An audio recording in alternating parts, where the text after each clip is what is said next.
Dortokak eta zorriak. Bazen behin, dortoka handi eta gaizto bat. Etxe beldurgarri batean bizi zen.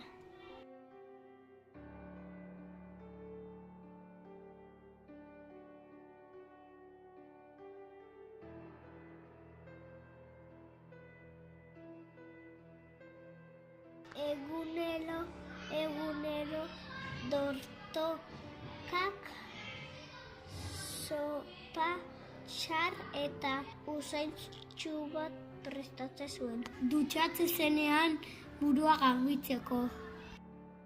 Egun batean, ordea zoriak etorri zitzaizkion burua.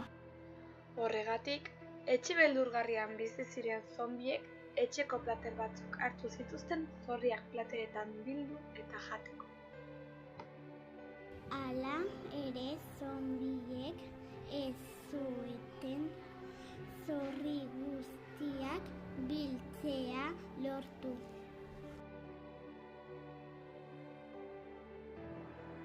Lagundu mesedez! Dortokak orduan kanpoko lagunei laguntza eskatu zien zorri guztiak kentzeko.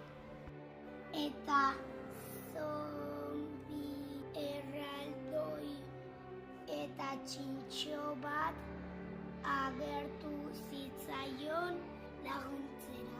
Horrela gure dordokari buruan zituzten zorri guztiak jan zizkion eta pospozik geratu zen.